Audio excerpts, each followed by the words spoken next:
Here we go again. Hi there. Welcome once again, everyone, to this Cast Iron Thursday. I apologize that I wasn't able to do this last night on Cast Iron Wednesday, like always. Unfortunately, my work schedule just did not allow it. So I had to, unfortunately, postpone this for another day. I guess I should say that the next one I am planning on having next Wednesday, like always, and we will just go from there. However, I'm hoping nonetheless to entertain you this evening with, as I mentioned, my cast iron rack that you have seen in a number of these videos here. I have actually received a lot of questions about that. I mean, about the rack itself as well as about my cast iron collection. And I do know that a year ago, I made a video which was pretty much a 5-year update on my cast iron collection. But I figure, especially since we've been doing these YouTube live videos where people, can ask questions right here and now as soon as you think about them, I thought it might be fun to spend at least one evening, I guess, just going over this. I don't want it to seem like much that I'm showing off my collection. I mean, yeah, I can't deny that's a small part of it, but that's not really the number one reason for doing so. It's really because I do enjoy talking about cast iron, obviously, and really having this out here is a good excuse to bring up any kind of questions at all related to it. I mean, you can start with the number 3s, 4s, go on to all the way up to number 14s, as well as all of the other odds and ends that are showing here. Hi there.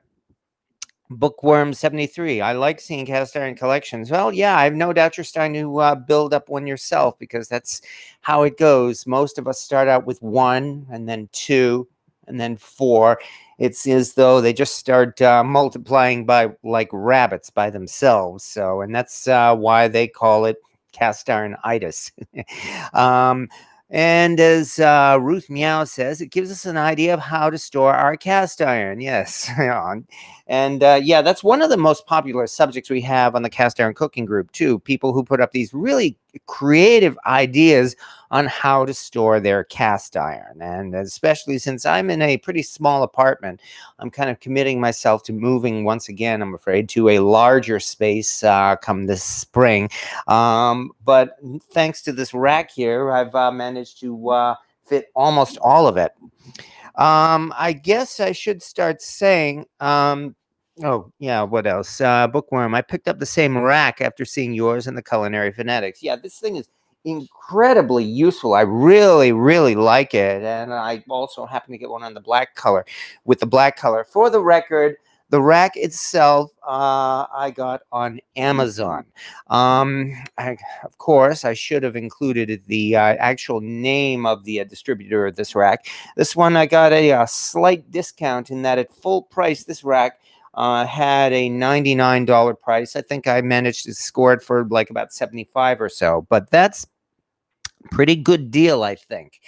Something similar to this at Home Depot or Lowe's can be had, and you could go down and get it today for somewhat more than that price. But all told, I'm thinking this wasn't really that much. Yeah, was a pretty good price, especially considering, I mean, the makeup of the rack is great. It claims to have like about 200 pounds of pressure per each shelf. So that's why I knew there would not be any problem with storing my entire collection on it.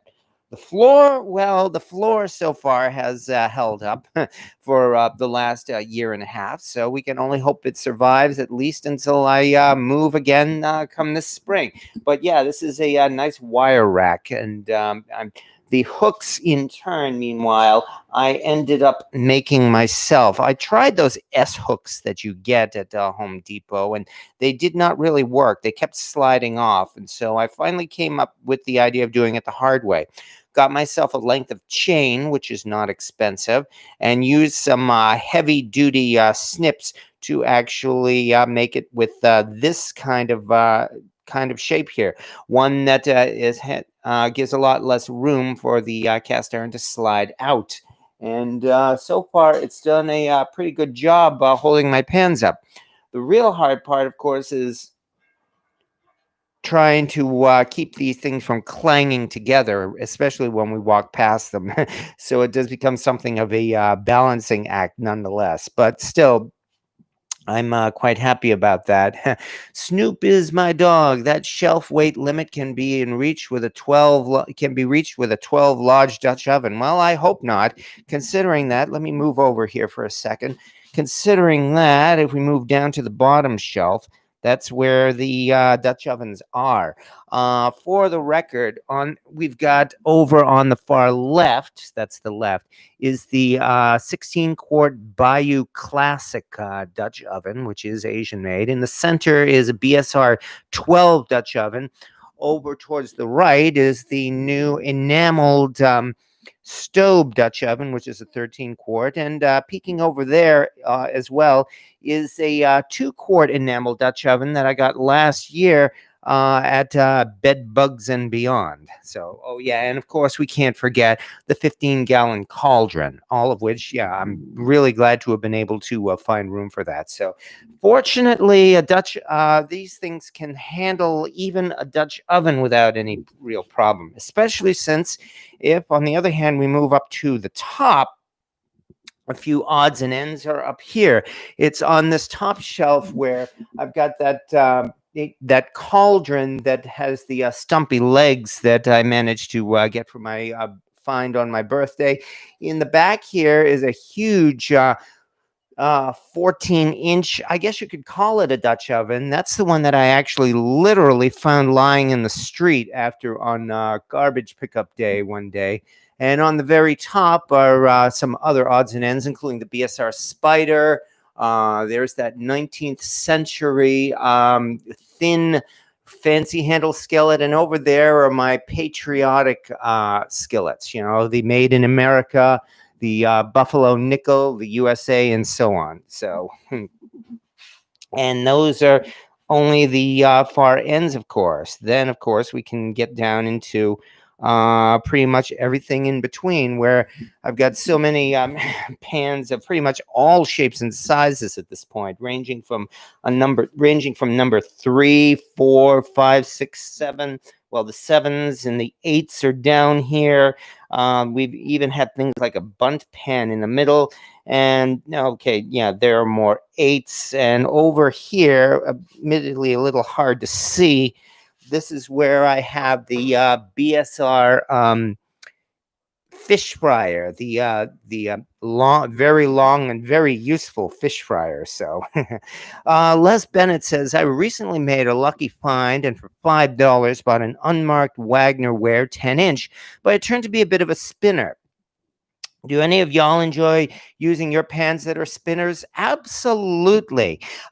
Spinners, yeah, I know. The problem with spinners is that they actually create hot spots in the center of the pan, and it can be a little difficult using them on the stove top for things like, cooking eggs and pancakes and so forth, but there's no reason still why we cannot continue using them. I have a couple of spinners myself. That number 12 BSR that I used and restored only recently is a spinner, unfortunately. So, and I managed to kind of warp my large cast iron wok, and I made that a spinner. And that's the interesting thing, though, about a wok is that you actually want a hot spot right in the center. And that's really what the warping does. It creates hot spots and temperature differences, which can be difficult with cooking in the long run, and that's why we don't like them. But nonetheless, there's no reason why we can't continue using them. And furthermore, you can certainly bake with them without any problem at all. Ray Laws, great rack. Yeah. Mom also uses in her skilled nursing room lots of space and the wheels move. Oh, yeah.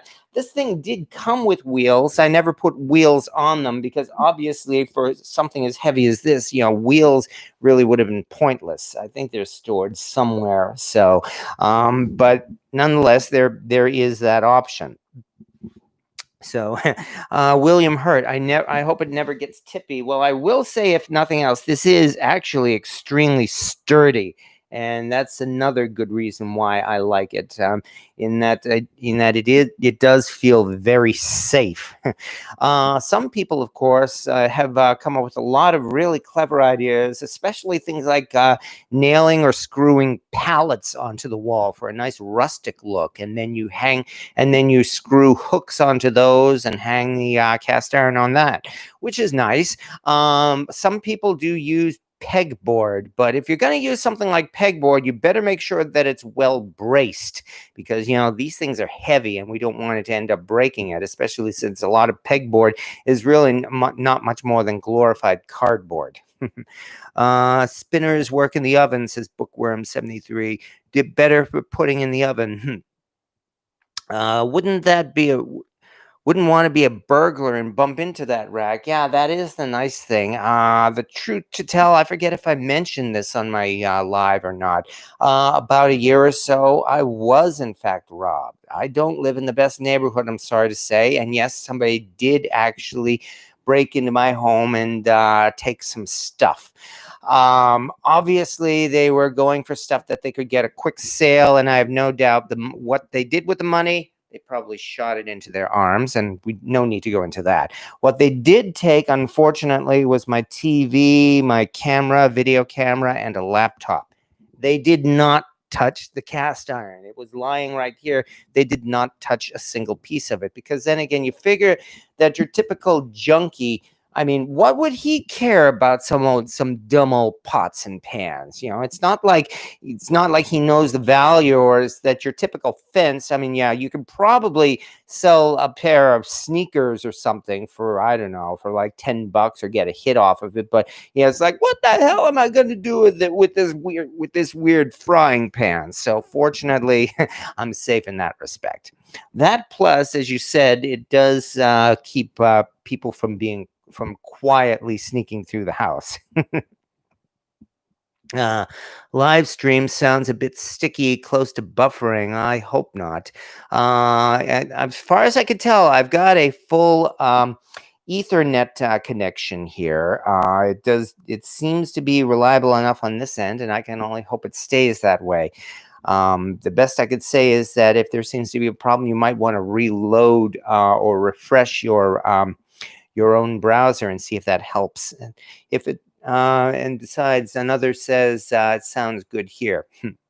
It better be sturdy, or else I'm in trouble if there's an earthquake here in California. Yes, Bookworm 73. Oh yes, yeah, there is that risk, of course, and that's one reason why I'm lucky to live in New England. I mean, our earthquakes. I think the worst one we've had that I know of actually maybe caused some shaking, and that was about it. Probably might have even damaged the structure of a building or something, but it did not actually knock things over. So we're lucky in that respect. Anyway, getting to that, we've got the actual collection as well, which, as I mentioned, I've managed to acquire pans, new and old, ranging all the way from number 3s and smaller up to a number 14 and bigger. I mean, some of these I'm actually quite proud of. I mean, it ranges, for instance, from this one here that, if I remember right, I try to remember the stories of where I acquired these things. Like, for instance, we've got ourselves a number 3 slant logo Griswold. And if I remember right, I think I paid $10 for this. It was at a flea market just outside of Harrisburg, Pennsylvania. If you live in the Harrisburg area, you may know that flea market. They call it Saturday's Market, and it's a really, really big one.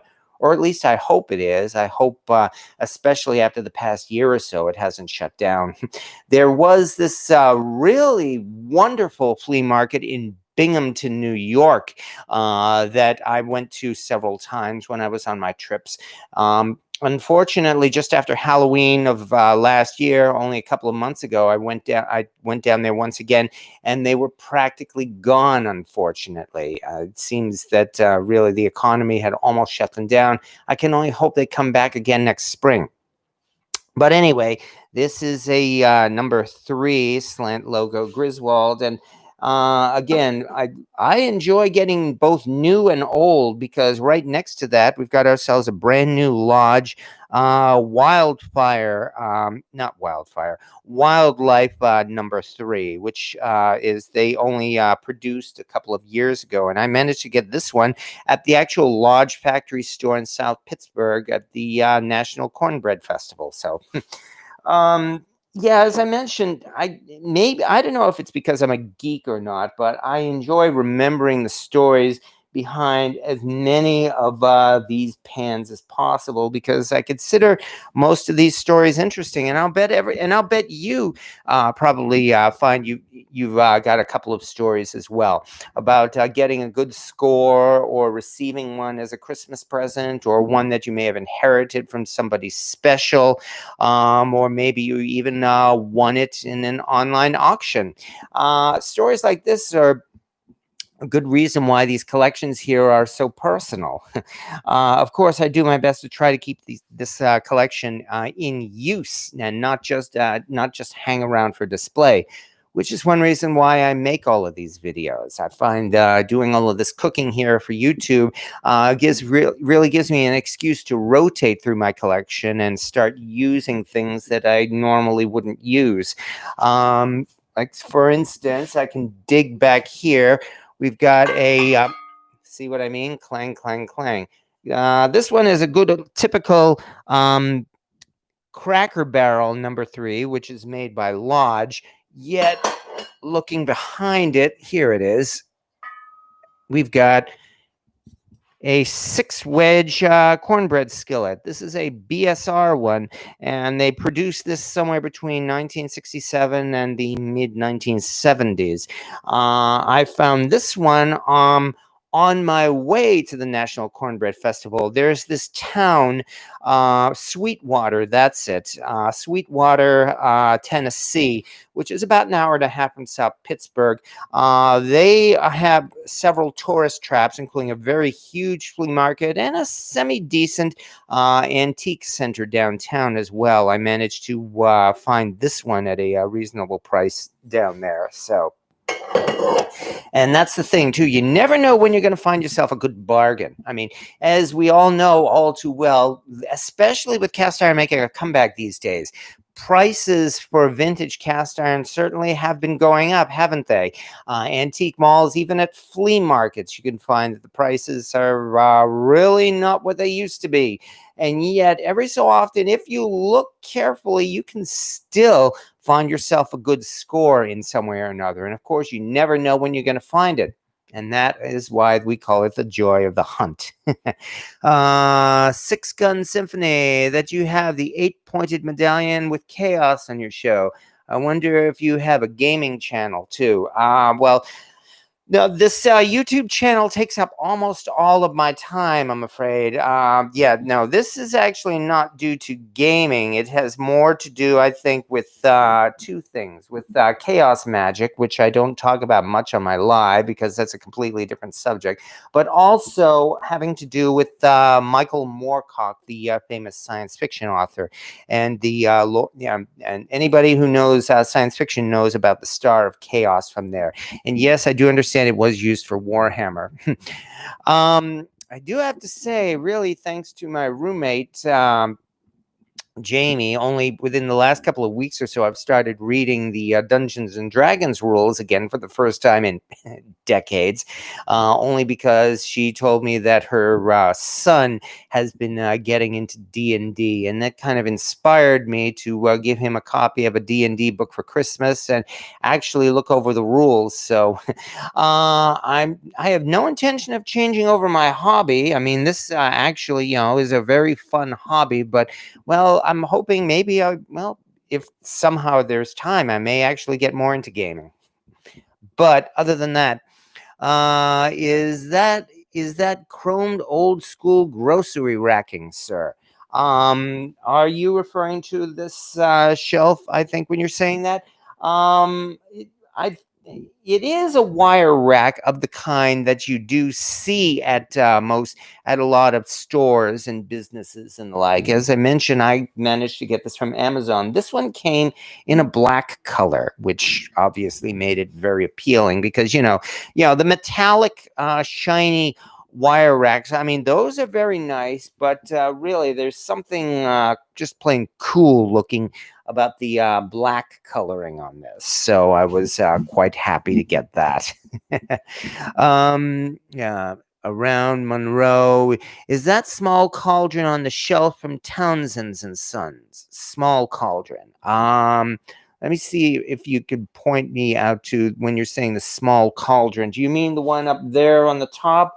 Or would you mean perhaps this one here, which is in fact a BSR saucepan? It's a 2-inch stew pot that I managed to score yet again at Brimfield, and I think I paid $10 for it, so I was quite happy about that. The cauldron there on the shelf, no, not. I have not purchased anything from Townsend. Yeah, I know Townsend. He has a YouTube channel.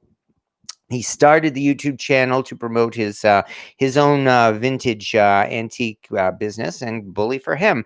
But it turned into a full-time job in itself. That cauldron there, I managed to score again at an antique center in New Bedford, Massachusetts. Yeah, what used to be the old whaling community. The whaling community has long since died, but they do their best trying to keep a tourist business. A tourist trade going down there, and there are several decent antique centers there. That particular one I came across on my birthday one year, of all things, and when I found out that it was on sale for only $20, I could not resist it. So the thing about that one is the legs are stumpy, and it actually does not sit flat. It wobbles because it's not really sitting on its legs. Are you ever putting a smarts pan on your bucket list? Asking for a friend in Canada. I can't say really that I am. Now, I have seen those smart cast iron pans from Canada in use, and they look very nice, and they cook very well. Yes. If I come across one at a decent price, who knows? But I honestly can't say it's on my bucket list. My bucket list probably has more to do with BSR pieces than anything else, in that I still find myself being attracted to a BSR. At some time in the near future, I hope to actually do a video especially about the history of BSR, ranging all the way from their earliest days to when they went out of business. KL Eakins, what dish do you enjoy cooking most? It's really hard to say. Because I find myself really very trying to go from subject to subject, especially so I can use all of these pans. I mean, I've got a cast iron wok, and I love making stir fries. One of my favorite stir fries is not even a Chinese stir fry or Asian, but more like a corned beef hash type of stir fry, where you also throw in spinach. Then, of course, there is the cast iron bunt pan, which means, of course, like making especially pound cakes and chocolate cake, and of course, all of these skillets where I make. I've made a lot of the usual, the sausage and the gravy, sausage gravy, SOS, hamburger gravies. I love cooking steaks. I've made quite a lot of chicken. My mother influenced me for that. I guess if there's anything you could say I like cooking, maybe almost more than anything else, it might be chicken for that reason. That pork shoulder looked good. Oh, yes. I've made several of those, and I've been very happy with the way pork shoulders turned out. Really, if you have a cast iron Dutch oven and you have not yet made a pulled pork, then you owe it to yourself to do so, for a good couple of reasons. Number one, pulled pork is one of the easiest dishes in the world to make, because the real secret of pulled pork is you can make it with anything. You take yourself a big pork shoulder, you plop it into the oven, and then you add whatever you want to it. If you want to put barbecue sauce on it, if you want to put hot sauce on it, if you want to do a spice rub, if you want to do Cajun seasoning, beer, you name it. Even I've made these with just plain salt, pepper, and garlic powder. No matter what you put, as long as it goes with pork, of course. I mean, chocolate sauce, probably not.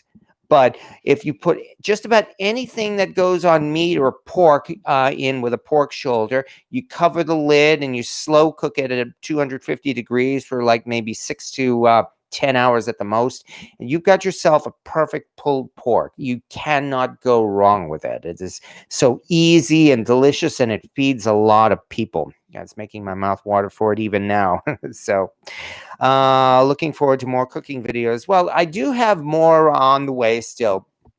I'm putting one together now that I hope to have done hopefully maybe by tomorrow night or so, in that I've done the filming, and that would have been what I have right here. So let me take this out. As I mentioned on my Facebook, if you know anything about not just brownies, but what they call slutty brownies. That's not my name for them. However, there are a lot of suggestive reasons why they call it that. This has a one layer of cookie dough on the bottom. It has a layer of brownies on the top, and in between, you put Oreo cookies. So you might call these perhaps the world's greatest brownies. So I made this about a day or so ago. This is what we have left over. And when it's fresh, of course, it is soft and gooey and oh, so good. This I'm going to have to microwave at this point. Anyway, I've got that coming out. Also, this weekend I want to do a patty melt. So so with any luck, I'll be showing that off. I guess that's one thing as well that I still enjoy, and have no intention of stopping, and that is doing a lot of cooking on this channel here. I mean, I really, really enjoy the cast iron groups that have come up. I mean, like cast iron cookware, the guy who does a lot of BSR, and he is selling his own seasoning, or that collector, Lady Liberty Stacker.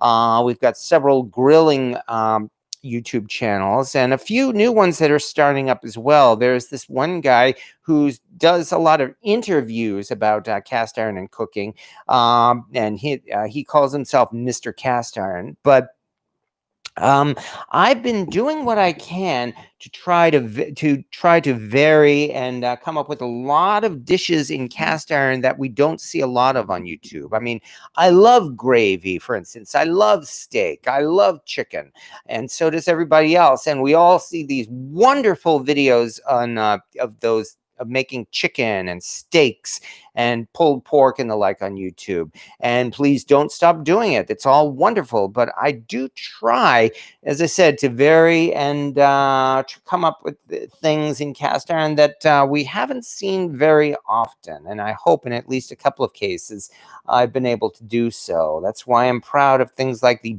bundt apple pie, for instance, or for that matter, the Dutch oven chicken that I've done a couple of variations on. One is the 500-degree Dutch oven chicken, which is an improvement, I think, on that 500-degree cast iron chicken that everybody makes based on a New York Times article.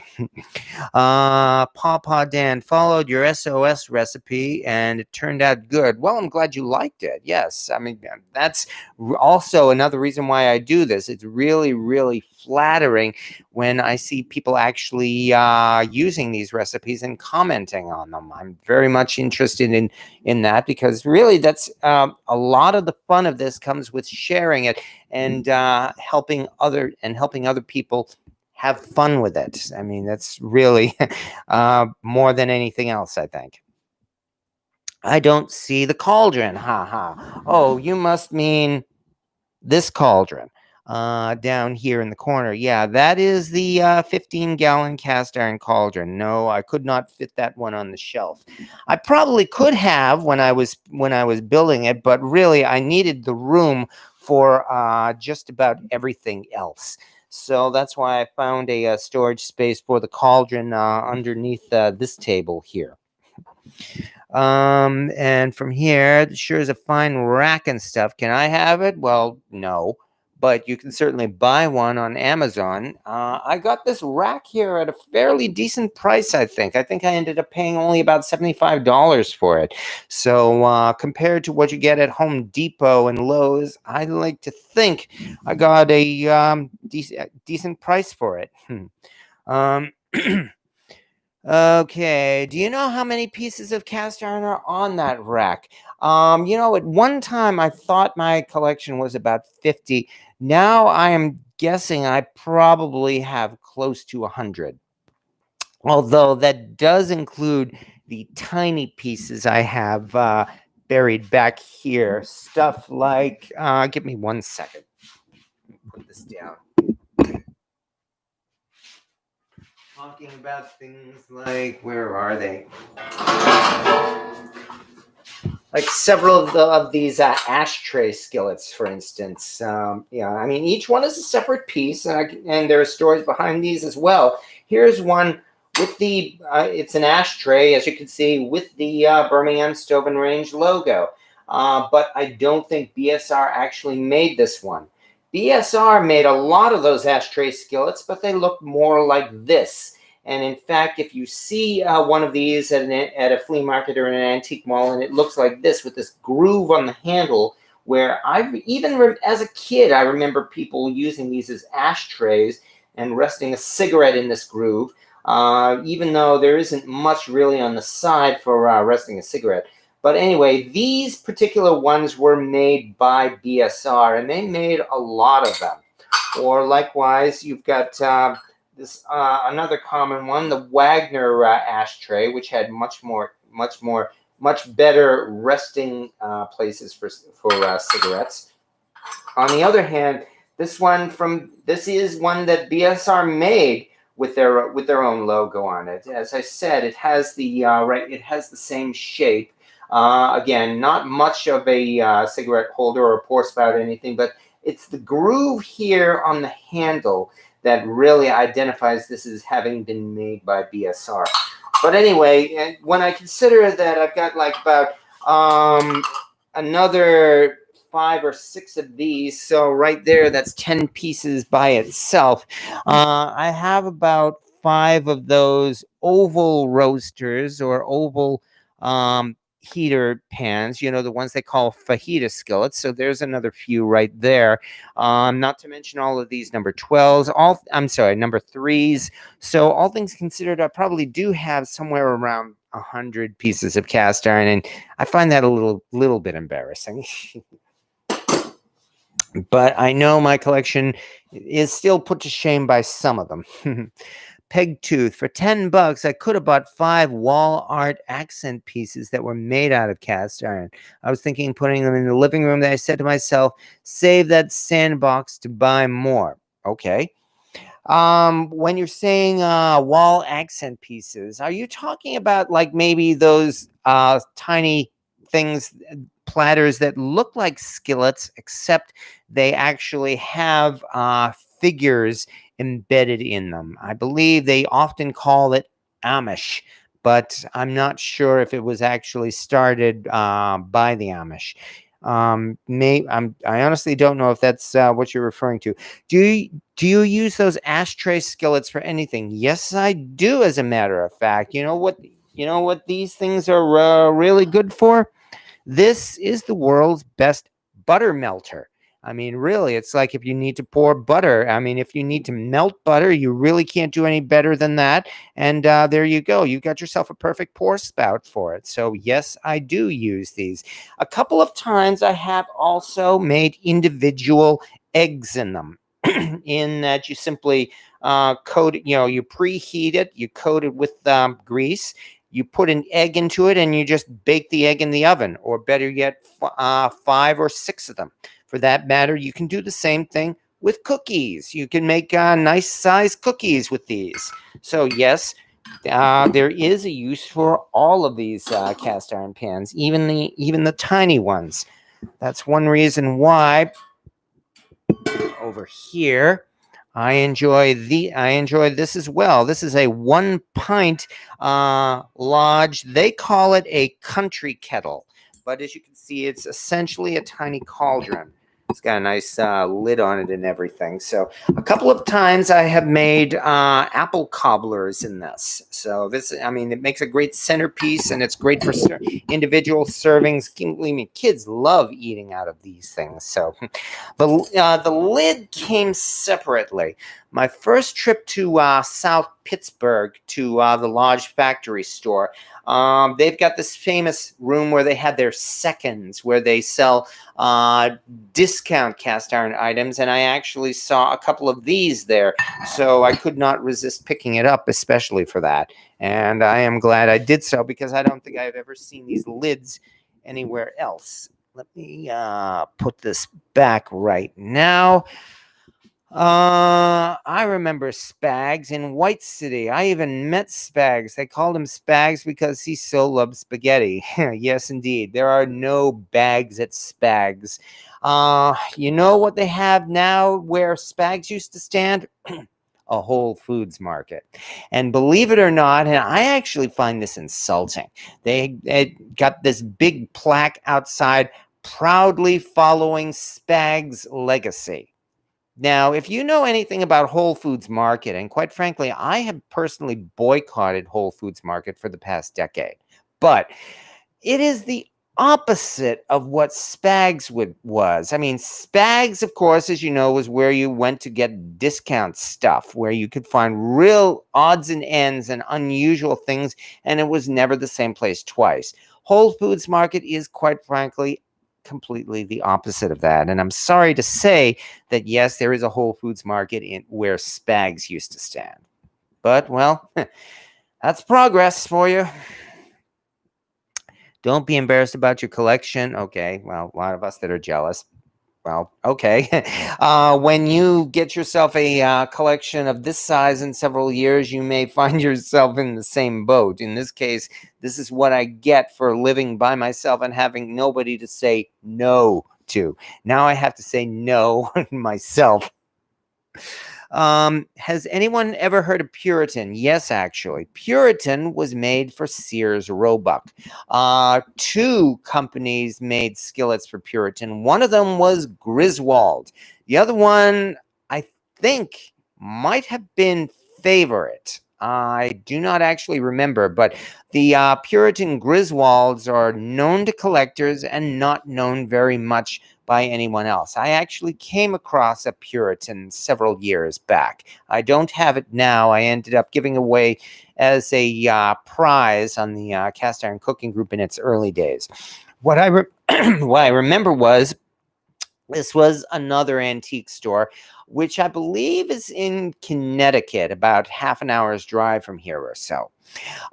When I was looking through that place for cast iron, I found sitting right next to each other a Griswold number 8, which had a price tag of something like $40, and a Puritan number 8, which had a price tag of about $15.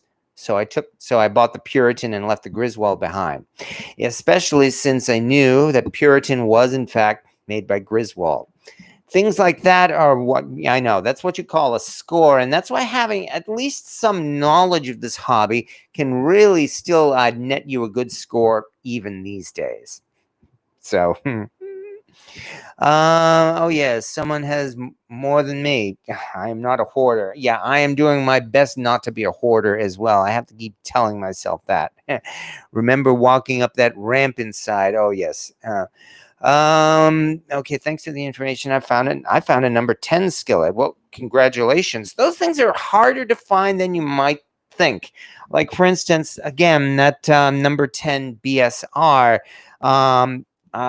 I have found a lot of number 5 BSRs to the point where I'm actually passing them up because I see so many of them. I've seen some number 8s. I've only seen a few number 10s, and that's why when I came across that number 10 for $20 at a local flea market last spring, again, I had to grab it. It was something that I wanted, and I'm glad to have it. So I've already put it to use, and we're only just starting. Okay, I guess getting back to the rack here. I mean, as I mentioned, we got so many different varieties, and that's why I like being able to hang these. Before I got this rack, I was storing cast iron in several different areas, and I had trouble reaching it all. Actually, I remember in my first days when my collection was starting to get out of hand. I actually kept them in kitchen cabinets. I stacked them 2, 3, 4, 5 in the back of the cabinet, and my bad for that. Not only did at least once did the cabinet shelf crack from the weight, but also just as bad because I was using, of course, I was using vegetable oil to stain, to keep the pans well greased. The shelves on the inside the cabinet became stained. So that's one reason why I am glad actually I have a metal shelf now, because at least that's one less thing to worry about. So given that choice, you definitely should consider that fact that for taking care of cast iron, there is going to be a lot of leftover grease, and if you end up storing it in a manner where it could end up eventually staining what's underneath, I guess that's something you need to take care, need to consider. I acquired the Griswold skillet number 13, and then the fever died down. Well, having a Griswold number 13 is really impressive right there. I mean, you could very well display that for the rest of your life and pass it on to your relatives. Or if you really want money, you could try selling it. No, not to me. I'm not interested. But what they have on, there's usually a Griswold number 13 for sale on eBay at any time. And the price for that thing is usually over $1,000. Has anybody actually sold it at that price? I wouldn't be surprised these days. But I myself am not going to make that kind of an investment. It's really a choice to you of what you want to keep and use, and what you want to display, and what you want to sell. I have sold a few pieces. I have not made selling a major hobby or pastime, but I have sold a few pieces. Let me see. One I can think of once is, again, at a flea market, maybe about 3 years or so ago. I came across a Griswold's Erie. This was a number 8 size Griswold, and it actually said Griswold's apostrophe S Erie. And that was actually a rare find. I believe that one actually dates to like the 1880s or so. And yet it was wonderfully polished, did not have a gate mark on it. It certainly looked modern, and it had possibly the smoothest cooking surface I think I had ever felt. It was incredible. And so I got that and managed to sell that one on the Iron Man Cast Iron Auctions Facebook, which I think I will plug right now, by the way, for folks who are looking for vintage cast iron, or even who want to sell cast iron. Pardon me. That's all right. That's all right. We're all grown-ups here, so. Yeah. Okay. Yeah, that's okay. Yeah, we've got plenty of food actually, and what's that? That looks pretty good. Oh. Someone brought me cake last night from Applebee's. Oh. No, that. I'm gonna have some of it now, but go ahead. That's okay. I will. Ooh, that does look good. Yeah, I think it's a more lava cake though, so I don't think. Yeah, I will. Okay, I will kindly pass on it. Hey, by the way, I've got the rest of this brownie. Okay, feel free. Well, all you have to do is nuke it for about 30 seconds. I know. I've taken it out like 4 times. Okay. And I keep putting it back. So all right. I'm not quite sold on it. Yeah.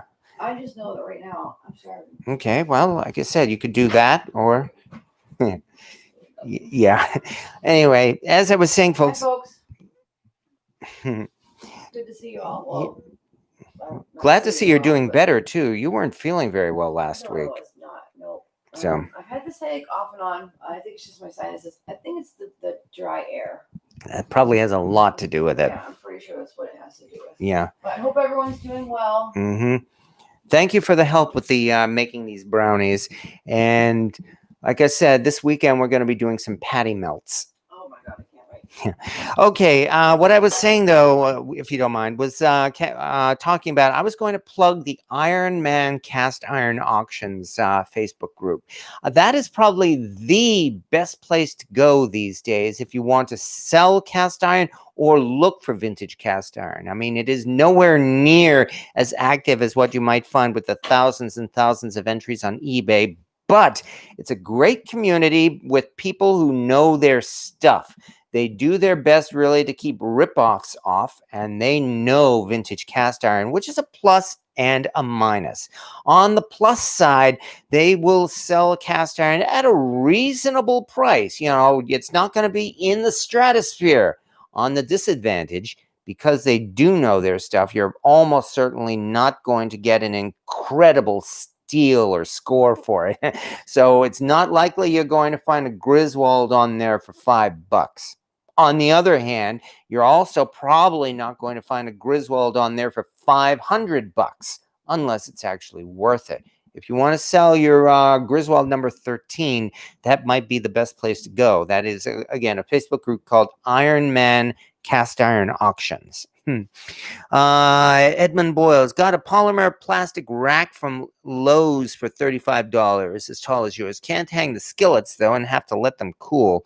Yeah, there is that. There is that. Unfortunately, with plastic, I know it's probably not sturdy enough to hold cast iron. Unfortunately, so. Oh, what pan is the brownies in? This is an enameled cast iron casserole pan. It's a 9x13. And it's unknown name, and it's Asian made. I found this in Cambridge, Massachusetts. There is this great restaurant store in Cambridge, Massachusetts called China Fair. Despite the fact that it says China Fair, no, they're not Chinese. They are a wonderful restaurant store, very much worth it, and they just happen to have a cast iron collection in the back where I came across this. A reminder that there are no major USA enameled cast iron makers anymore. All enameled cast iron is foreign made, either from Europe or Asia. So if you want any enamel cast iron at all, it's not going to be made in the USA. I was corrected on this just the other day. As I learned recently, there is a small new USA cast iron maker, Burrow Furnace. They are based in the New York area, the Hudson River Valley area, in fact.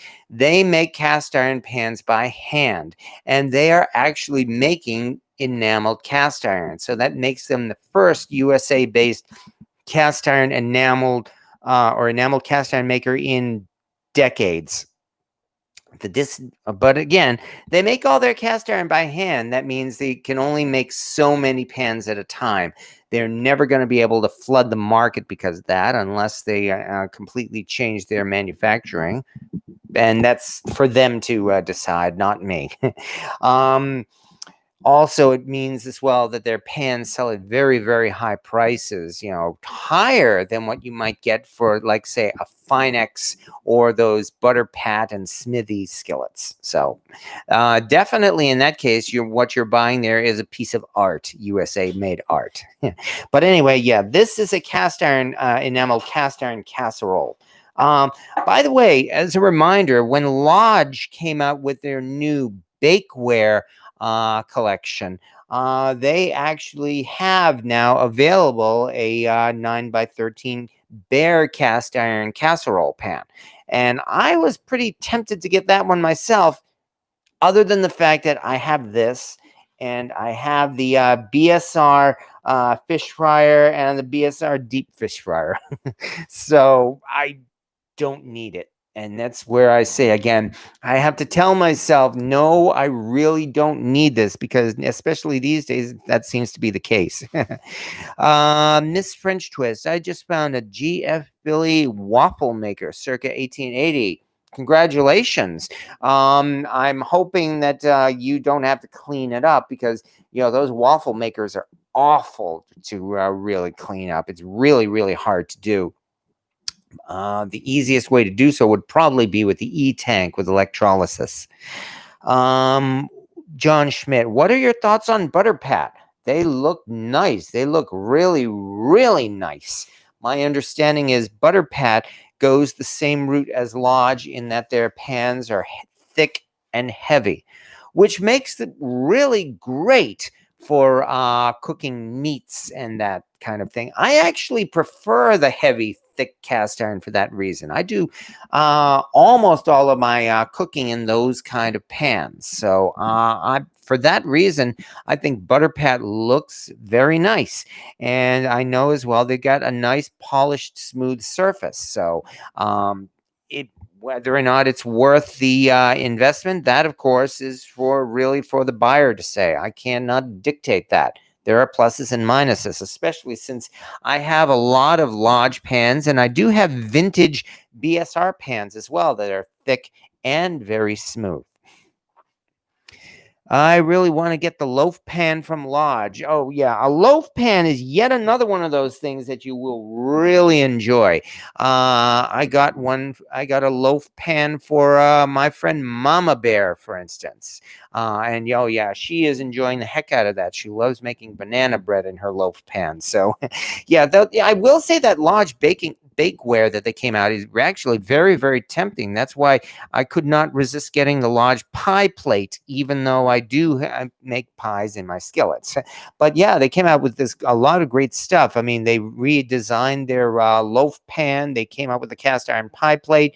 They did that enamel pan for the first time. They also did what they called a cast iron baking pan, which is really nice and big too. It's something like what is it, like 12 by 15 inches, I think. It's got a rim on it too. It's not just a platter. So yeah, very tempting. I don't deny that. Papa Dan, if you already stated what you season your cast iron with, look that good and last for a while. Okay, what do you use for seasoning your cast iron? Two things. One, I do enjoy using Crisco for my daily greasing of my pans. When I wash them and dry them on the stovetop, I like using Crisco rather than vegetable oil for keeping my pans nice and greasy and seasoned in that respect. Crisco takes a lot longer to go rancid than your typical vegetable oil will. It probably has a lifespan of maybe a couple of months or so, as opposed to just a couple of days or a few days for vegetable oil. So I very highly recommend when you wipe down your pans, if you wipe down your pans with oil or grease after you wash them, I would suggest using Crisco, and you'll see it'll last a long time. As for seasoning, I use a combination of Crisco and beeswax. On one hand, I use, and I still have a lot of, before Buzzy Wax came out, which I know is the big thing now with cast iron seasoning, there was and still is Crisby cast iron seasoning. I think they were the first real professionally produced cast iron seasoning, and I enjoy them and I still use them. So I have not yet used Buzzy Wax because I still have a lot of Crisby. And again, that's a combination of Crisco, which is essentially dehydrogenated soybean oil, or shortening, and beeswax. I like using beeswax with my seasoning because I think it does help to give the cast iron a good sheen, to help improve with the giving it a hard waterproof seasoning, as well as lasting much longer. So probably a combination of Crisco and beeswax would be really the best, I think, for seasoning with. How do you date a Griswold waffle iron? Well, you show up with flowers and you ask, oh, hey, do you like long walks on the beach? How do you date a Griswold waffle iron? Mine says 1908 patent. That's patent. Is that the year it's made? It's a slant logo. It would have been made after 1908, probably not long after 1908. 1908 would have been the year that the patent was granted to them. And I know I'm not sure if it's all or some of their pans, the patent number is written right there in the pan. You can look it up, by the way. Google Here we go, Google again. But Google has a great patent library. If you look up Google patents, you'll see they have millions of patent records going all the way back to the 19th century. A lot of Griswold's patents are there. If you enter one of Griswold's patents into the Google patents, you will see it, and you will see what that patent was awarded for. But that's not necessarily the year of manufacturing. Rather, they proudly use that patent number as a selling point. And so if it says patent 1908, it was probably made not long after 1908, maybe within the next few years after 1908. So that would mean 1908 through the 1910s, maybe. That would be really my best guess. I do not know what their policy was and how long they would put the patent number on it. I use nothing but Crisco. I have the same waffle iron, and I was wondering the same thing. Okay, well, I hope that helps. As I said, patent does not mean manufacturing year. It can. They probably started producing them in that year, but they would have used that year as the patent, and when the patent was awarded, for several years afterwards as they were producing that. I like Crisco. Have you made waffles in it yet? Yeah, that's a good question. I mean, that's what a waffle iron is for. Brenda W. made your ground nut stew, and my granddaughter loved it. Great. Tasted like a dish her aunt in the Philippines made. Yeah, I was told that they really like cooking with peanuts there in the Philippines, and more power to it. I mean, hey, if you've got a kids that dish, if you've got a dish that your kids like, go for it. Then you really got a winner there. You know how hard it is to get kids to eat. So congratulations, and I'm really glad you liked it. A reminder, ground nut stew is very, very popular in Africa, and it's one of those dishes that everybody makes there because it's cheap and you can feed a lot of people, and there's no wrong way to make it. You can throw a whole bunch of ingredients in it. The big thing about ground nut stew, of course, is that it uses a lot of peanuts and peanut butter. And still going, the 10 by 15 baking pan from Lodge looks to be the ultimate focaccia machine. That sounds great to me. I'd say give it a try. Of course, you could do that as well with a large skillet, a 12-inch skillet or even a 14-inch skillet. You can make yourself some great focaccia bread on there. And Lawrence Larson, I was thinking of getting a Bayou Classic 6-quart oval fryer to do your chicken and rice recipe. I wanted a Lodge but could not find one. Any experience with the Bayou Classic? I like it. I think it's decent. Bayou Classic is, to be fair, rough. There is no denying that. I mean, it's rough. I mean, they talk about Lodge having a rough surface, but Bayou Classic is unquestionably rougher. It's got really more of a sandpaper type feel of it. And I have heard a couple of people who might be exaggerating saying that they may have even actually, cut themselves on a little metal splinter on a Bayou Classic pan. So yeah, keep that in mind. Some people have actually taken the grinder to a Bayou Classic pan and ground it down to make it more smooth. And that's your choice. If you want to do that to your cast iron, you can certainly do so.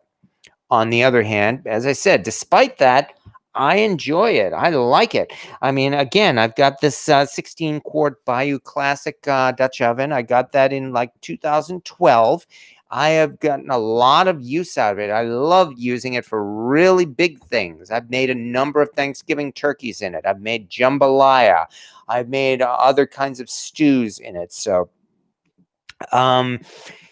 if the quarantine is let up by this coming summer, I'm hoping to take that one with me on a camping trip out to, say, Ohio or so, because having a big pot like that will really make some great, make great stews. I got a smaller 4-quart Bayou Classic. Did I say that right? 4-quart Bayou Classic Dutch oven several years back, and ended up giving it to a friend of mine who also got a lot of use out of it. Bayou Classic, I like it. Yes, it's made in Asia. There's no denying that. But they make okay stuff. In terms of quality, if you really want the best, you would probably go with Lodge. But on the other hand, I think it's better than that stuff you would get at that Ozark Trail stuff you might get at Walmart. And furthermore, BioClassic also makes really really big cast iron pans, bigger than anything Lodge ever made. If you want to get a 16-inch, a 17-inch, a 20-inch pan from Bayou Classic, you could do so today. You could get yourself a 30 or 50-gallon jambalaya cauldron from Bayou Classic today. So, okay, I think I've said enough about them, I hope. Let me see. Already mentioned seasoning cast iron, Mad TV Classic. I got a large pie plate because of you. I noticed the bakeware says not for stovetop use. Notice that you fried eggs on yours live. Yes, it's a cast iron pan. I don't see why you can't use it. It's from Lodge. It's not, I mean, I really think that I don't see any reason why you could not use it as a skillet. If it says not for stovetop use, I'm thinking, if nothing else, that might be more for liability reasons than anything else.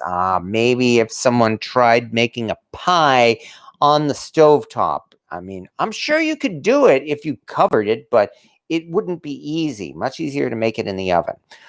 Likewise, that also has to do with one of the most common questions and that we hear in regards to using cast iron. That, of course, is, can I use cast iron on a glass stovetop? The manufacturers all issue warnings and they say, no, do not use cast iron on this. On the other hand, people do use cast iron on their glass stovetops, and yet the short answer is yes, you can. And the reason why the manufacturers say no is almost certainly for liability reasons, because using cast iron can scratch the glass if you're not careful. And of course, if you drop it the wrong way, you can shatter a glass stovetop. So figure that really for liability protection, a manufacturer would simply put a notice saying, do not use cast iron on it for that reasons, because that way they can't be sued or have to give refunds because someone accidentally dropped a cast iron pan and broke their stovetop. And here, I would actually defend the manufacturer for this. It's not a case of evil businesses trying to take advantage of us or trying to be above the law. No, I mean, they're businesses run by people like you and me. So, I mean, and besides, we are, quite frankly, in America, we are a lawsuit happy nation. That people can and do sue over anything. So, really, realistically, a business is smart by, by saying things like that, because by putting that kind of a warning in, saying that it's against liability, well, then there you go. That means, again, they're not going to be sued for it. On the other hand, I say yes, and there are many people who agree that yes, you can use cast iron on a glass stovetop, which also comes back to the Lodge cast iron pie plate. It says it's not for stovetop use. I don't see any reason not to. Of course, in my case, I used it as a skillet, which I know is not what most people are going to use it for. I've actually made bacon, for instance, in a cast iron bundt pan once. That's when I was still seasoning it up. And you know what they say, if you want to improve the seasoning, you make bacon in it. So just for the heck of it, I put that bundt pan on the stovetop and spread bacon out in it and made some nice bacon. Because why not? It's cast iron. Okay, I use cast on my stovetop. So many beautiful things for not a lot of money. Well, that's another great thing about this hobby here, is that you can get a lot of great deals on cast iron if you look for it. I've never acquired a brand new cast iron. Well, yeah, I mean, that's the thing. There is a lot of variety. It really depends on what you can find. You can find a lot of cheap Asian-made cast iron almost any day these days if you go to places like Savers, for instance. And if you want to use cheap Asian-made cast iron, you can do so. It will still work great in your kitchen. makes great users. Every once in a great while, you might actually find yourself a score in that matter. I once did find a Griswold glass lid with the Griswold logo on it, and I found it at Savers for $3. That was back in 2013. That was the year I went to the Dutch oven gathering, the National Dutch Oven Gathering. And I took that glass lid with me and I donated it to them for them to use as a door prize in their auction. Because my reasoning was I was never going to use a glass lid. So I really did not want to have it for display. I had only paid $3 for it. So why not take it and donate it to them? And really, to this day, I don't regret it. I think I'm glad I found it, but I had no use for it, so I was happy to just donate it and give it away.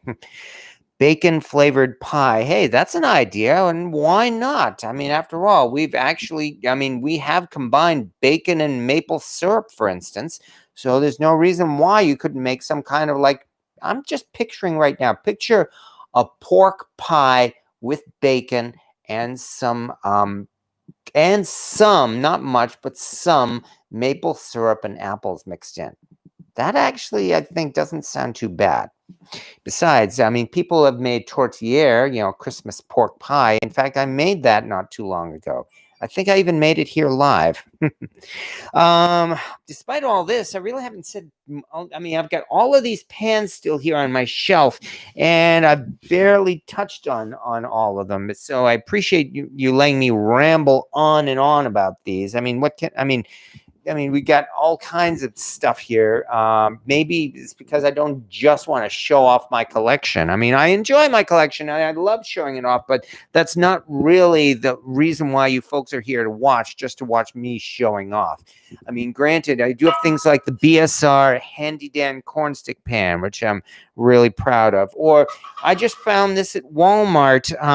You remember these just a couple of months ago? Those Walmart Star Wars cast iron cookie skillets. Now that I've got this, well, I'll find a use for it. You can make pancakes with it, for instance. And way over here, let me dig this out. Over here in the back, let me show you something. Here's one, and the other.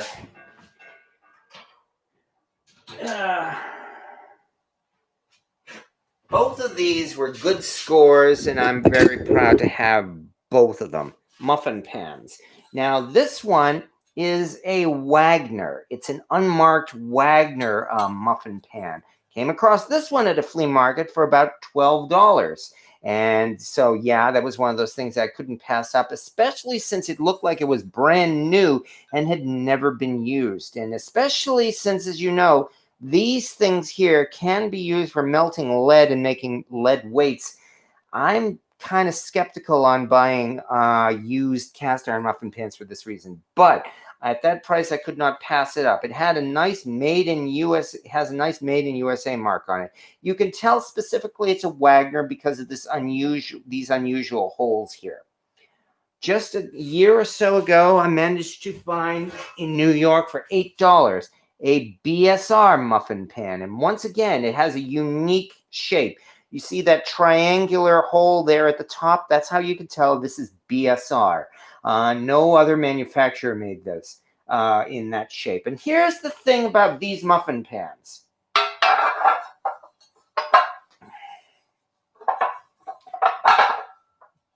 The Wagner is much bigger than the BSR. The BSR pan is much smaller in size than the, let me try it this way, than the Wagner. Maybe it's because, if I remember right, BSR only made this during the later years of their lifespan, like maybe the 1970s, 1980s or so, when they were starting to run into financial trouble. And so they had trouble making larger size pieces. But nonetheless, this BSR muffin pan is quite a bit smaller than this Wagner muffin pan, even though they both have 11. Is it 11? Yeah, that's right. 11 muffin spaces on it. I love seeing little bits of trivia like that, which only shows how much of a geek I am here. Hey, caught a video of history of cast iron history. Well, okay. Well, thank you. I'm a restoration hoarder. I come across these every so often. Well, just be careful just be careful your floor doesn't collapse. I do like the old mill and logging sites. Your solution for dry tortillere is genial. Oh, yes, I know what you're talking about when I'm saying how, because you make tortillere with a lot of breadcrumbs, it does tend to turn out dry. And I like making gravy for it. Somebody criticized that and said, well, then if you think you need a gravy for it, then that's your problem because you're making it too dry. Nonetheless, I like the gravy. I think the gravy goes very well with it.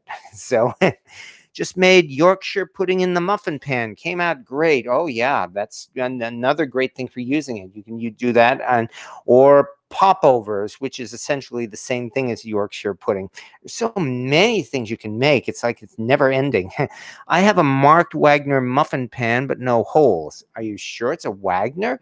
I wouldn't mind seeing a picture of that. My impression was you can usually tell the manufacturer from those hanging holes or handles or whatever they are. Are they doing Brimfield this year? I want to go long drive from South Carolina. It's up in the air right at this moment.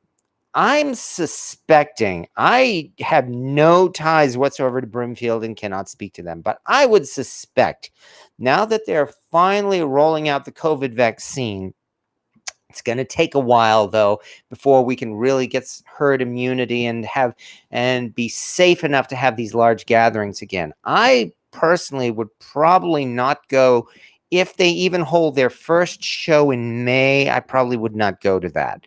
But maybe by the time their July show comes around, crossing my fingers here, perhaps we may have finally gotten over the worst of it, and it may be to the point where we can finally start holding gatherings again, like Brimfield and other social events. So hopefully. Why so much gunk in the bottom of the pan? Which pan are we referring to here? Are you referring to the Are you referring to the muffin pan? I do admit there's probably still a little bit of extra oil in there. Likely, I probably do need to season this one more time, but nonetheless, that's what I will do. Somebody says it is Wagner muffin pan. It's in the collector book as an early one. Well, I will not disagree with the collector's book. I mean, I'm despite all of this stuff I have, and despite my video on identifying cast iron pans, I cannot call myself an expert when it comes to cast iron history. So I would defer definitely to the books and to groups like the Wagner and Griswold Society, where Wagner and Griswold are concerned. What size was the enamel Dutch oven you used for your South Carolina barbecue hash recipe? Oh, that. I made that in the Le Creuset Dutch oven. That was, again, a huge enameled 13-quart Dutch oven. That was, in fact, that one, which I now no longer have, but I've replaced with that stove Dutch oven, which is the exact same size, mind you. That was one of my very first scores and still one of the best. A huge 13 or 14-inch Le Creuset enamel, they call it a French oven. And I found that at a flea market for $6. So yeah, you better believe I could not pass that one up. It did not have a lid. I never got a lid for it for that reason. No, because I never was able to find a lid for it. And in fact, it was beat up right from the day I got it. The enamel was stained, and I think it was actually starting to get worn even the day that I got it. I did my best to clean it up, and I got a good 9 years or so of use out of it. Finally, the enamel itself was cracking to the point where I had no choice but to discard it. And that's why I got that stove Dutch oven. Anyway, yeah, that was a 13-quart Dutch oven. You can make that barbecue hash, which was wonderful, and I'm definitely going to make that again. You can make that in a smaller pot. You don't have to make it in a big pot. I made it in a big pot because I could, and it was definitely worth it. So, okay? Yeah. So I hope that helps. From there, what else do we have? Are they doing Brimfield? Why so much gunk? Okay, it is a Wagner muffin pan. And what did we get? Holy cow. Have I been going on an hour and a half? An hour and 15 minutes? Huh. The time passed a lot faster than I thought. And quite frankly, as I said, we've got so many pieces here yet. I'm guessing then, really, this show off my cast iron rack thing, I'm going to have to call this a to be continued. Not necessarily next week, but I mean, hey, this is something I can go to. Who knows? Maybe when I need a filler. I don't know what I'll do this week. I think I'll talk about my rack. Why not? And besides, I mean, it's not like, yeah. That's probably about the only way as a guy that I would ever get to show off my rack and have people actually look at it. Yuck, yuck, yuck. Okay, that little joke there has probably driven half the people away from this. But we are certainly getting into that time, especially since, once again, it's still a work night anyway, so... But is that a large wok with a lid? Yes, it is, as a matter of fact. This is a large cast iron wok.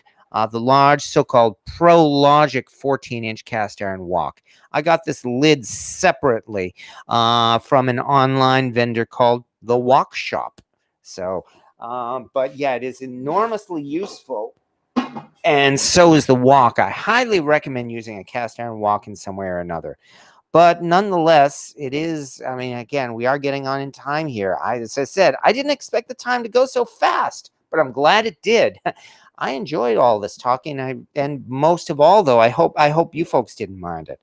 Well, you're here, so I guess you didn't, and that's good. Because there's going to be more to come. I mean, as I said, I apologize again for having to do this on Thursday rather than Wednesday.